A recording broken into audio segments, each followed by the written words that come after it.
Hello എല്ലാവർക്കും നമസ്കാരം. ഇന്നൊരു എളുപ്പത്തിൽ തയ്യാറാക്കാൻ പറ്റുന്ന ഒരു ചിക്കൻ മന്തി ആയിട്ടാണ് വന്നിരിക്കുന്നത്. എല്ലാവരും തയ്യാറാക്കി നോക്കണം. എത്ര അറിയാത്തവർക്കും തയ്യാറാക്കി നോക്കാൻ പറ്റുന്ന ഒരു മന്തി തന്നെയാണ്. ആദ്യം നമ്മൾ ഏത് പാത്രത്തിലാണോ വെക്കുന്നത് ആ പാത്രത്തിൽ ചിക്കൻ മുങ്ങുന്ന രീതിയിൽ വെള്ളം ഒഴിക്കുക. ഇത്രയും വലിയ പീസാക്കിയിട്ടാണ് ഞാൻ ചിക്കൻ എടുത്തിരിക്കുന്നത്.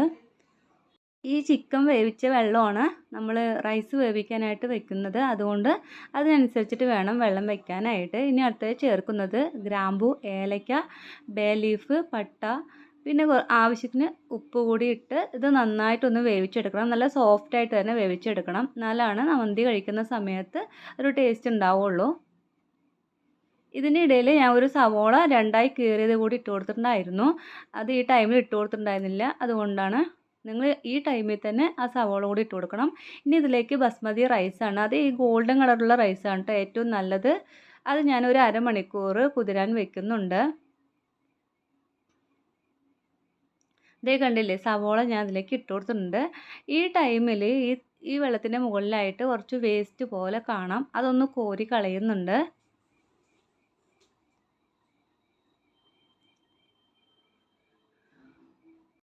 ഈ വെള്ളം ഒന്ന് തിളച്ച് കഴിഞ്ഞാൽ പിന്നെ ഫ്ലെയിം ഒന്ന് കുറച്ച് വേണം ഇത് വേവിക്കാനായിട്ട്. ഇല്ലെങ്കിൽ വെള്ളം വറ്റിപ്പോവും. പിന്നെ നമുക്ക് റൈസ് വേവിക്കാനായിട്ട് ചിക്കൻ വേവിച്ച് വെള്ളം തികയാതെ വരും.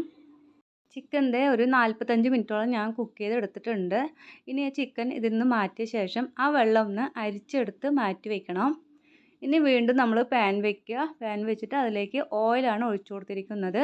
നമ്മൾ നെയ്ച്ചോറൊക്കെ വെക്കുന്ന പോലെ ഒരുപാട് ഓയിലൊന്നും ഈ ബസ്മതി റൈസിന് ആവശ്യമില്ല. കുറച്ച് ഓയിൽ ഒഴിച്ചു കൊടുത്താൽ മതി. ഇനി ഇതിലേക്കും നേരത്തെ ഇട്ട് കൊടുത്ത പോലെ തന്നെ ഗ്രാമ്പു, പട്ട, ഏലക്ക, എക്സ്ട്രാ ഇടുന്നത് കുരുമുളകാണ്. കുരുമുളക് അങ്ങനെ തന്നെ പൊടിക്കാതെ വേണം ഇടാനായിട്ട്. പിന്നെ ഒരു 2 ബേ ലീഫും ഒരു ഡ്രൈ ലെമണും കൂടി ഇട്ട് കൊടുക്കുന്നുണ്ട്. അടുത്തത് ചേർക്കുന്നത് സവോളയാണ്. ചെറിയ 2 സവോള ഇതുപോലെ പൊടിയായി അരിഞ്ഞത് കൂടി ഇതിലേക്ക് ഇട്ട് കൊടുക്കുന്നുണ്ട്.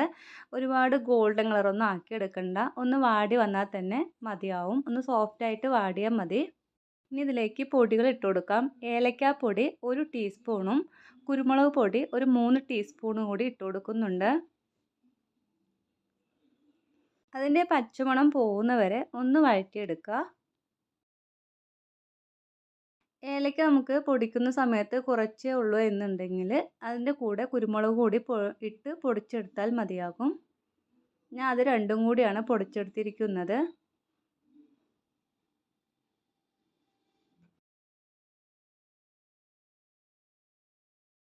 ഇതൊന്ന് പച്ചമണം പോയ ശേഷം നേരത്തെ ചിക്കൻ വേവിച്ചതിൻ്റെ വെള്ളമില്ലേ അതുകൂടി ഇതിലേക്ക് ഒഴിച്ചു കൊടുക്കുന്നുണ്ട്.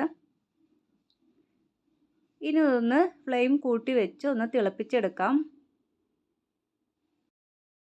ഇനി ചെറിയൊരു ബൗളെടുത്ത് അതിലേക്ക് നേരത്തെ ചിക്കൻ വേവിച്ചില്ലേ അതിൻ്റെ വെള്ളവും ഒരു ലെമണിൻ്റെ ജ്യൂസും കുറച്ച് ഉപ്പും ഒരു 1/4 ടീസ്പൂൺ പെപ്പർ പൗഡറും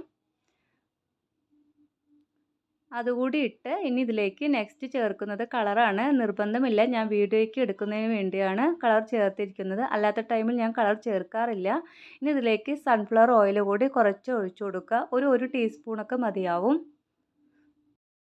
ഈ മിക്സ് നമ്മൾ നേരത്തെ ചിക്കൻ വേവിച്ചെടുത്തില്ലേ അതിൻ്റെ മുകളിലായിട്ട് ഇതുപോലെ എല്ലാ ഭാഗത്തും എത്തുന്ന രീതിയിൽ ഒന്ന് സ്പ്രെഡ് ചെയ്ത് കൊടുക്കുക. എന്നിട്ട് അതൊരു ഭാഗത്തേക്ക് മാറ്റി വയ്ക്കുന്നുണ്ട്. ഈ ടൈമിൽ നമ്മുടെ വെള്ളം തിളവന്നിട്ടുണ്ട്. ഈ ടൈമിൽ ഉപ്പ് നോക്കുക കേട്ടോ. പാകമാണെങ്കിൽ ഓക്കെ, ഇല്ല എന്നുണ്ടെങ്കിൽ ഈ ടൈമിൽ ഉപ്പ് ആവശ്യത്തിന് കൂടി ഇട്ട് കൊടുക്കുക. ഇനി കുതിരാൻ വെച്ച അരി കൂടി ഇതിലേക്ക് ഇട്ട് കൊടുക്കുന്നുണ്ട്. ഒന്ന് നന്നായി ഒന്ന് മിക്സ് ചെയ്ത ശേഷം ഇനി ഈ അരി വേകുന്നവരെ ഫ്ലെയിം ഒന്ന് കുറച്ച് വെച്ച് നമുക്കൊന്ന് വേവിച്ചെടുക്കാം. നമ്മുടെ റൈസൊക്കെ വെന്ത് കഴിഞ്ഞിട്ടുണ്ട്, നല്ലതുപോലെ വെന്തിട്ടുണ്ട്. ഇതൊരുപാട് ഉടഞ്ഞു പോകരുത് കേട്ടോ.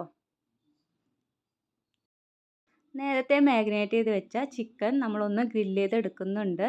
അതിലേക്ക് സൺഫ്ലവർ ഓയിലാണ് ഒഴിച്ചു കൊടുത്തിരിക്കുന്നത്. ഒരു 5 മിനിറ്റ് 2 വശവും ഒന്ന് തിരിച്ചും മറിച്ചും ഇട്ട് ഒന്ന് ഫ്രൈ ചെയ്തെടുത്താൽ മതി. ഫ്ലെയിം നല്ലതുപോലെ കുറച്ച് വെച്ച് കൊടുത്ത് വേണം ഒന്ന് ഫ്രൈ ചെയ്തെടുക്കാനായിട്ട്. ഇനി നമുക്ക് ഈ മന്തി ഒന്ന് സ്മോക്ക് ചെയ്ത് കൂടി എടുത്തു കഴിഞ്ഞാൽ നമ്മുടെ ചിക്കൻ മന്തി ഇവിടെ റെഡി ആയിട്ടുണ്ട്. വളരെ സിമ്പിളായിട്ട് ഒരുപാട് ഇൻഗ്രീഡിയൻസ് ഒന്നും ഞാൻ അതിലേക്ക് ചേർത്തിട്ടില്ല. എന്നാൽ നമ്മൾ ഹോട്ടലിൽ നിന്നൊക്കെ വാങ്ങുന്ന അതേ രുചിയിൽ തന്നെയാണ് ഇത് കിട്ടുന്നത്. എല്ലാവരും ട്രൈ ചെയ്ത് നോക്കണം. അത്രയ്ക്കും ടേസ്റ്റാട്ടോ, വെറുതെ പറയുന്നതല്ല, അത്രയും രുചിയുണ്ട്. ഒരുപാട് ഇൻഗ്രീഡിയൻസ് ഒന്നുമില്ലാതെ സിമ്പിളായിട്ട് തന്നെ തയ്യാറാക്കി എടുക്കാം. ഇനി ഇതിലേക്ക് ഞാൻ കുറച്ച് കളറാണ് കേട്ടോ ആഡ് ചെയ്ത് കൊടുക്കുന്നത്. നിങ്ങൾക്ക് ഈ കളറൊന്നും ഇഷ്ടമല്ല എന്നുണ്ടെങ്കിൽ പാലിൽ കുറച്ച് മഞ്ഞൾപ്പൊടി കലക്കിയിട്ട് അത് ഒഴിച്ചു കൊടുത്താലും മതിയാവും.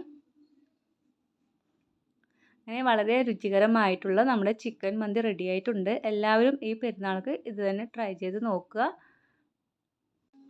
വീഡിയോ ഇഷ്ടപ്പെടുകയാണെങ്കിൽ എല്ലാവരും ഒന്ന് സബ്സ്ക്രൈബ് ചെയ്യണേ.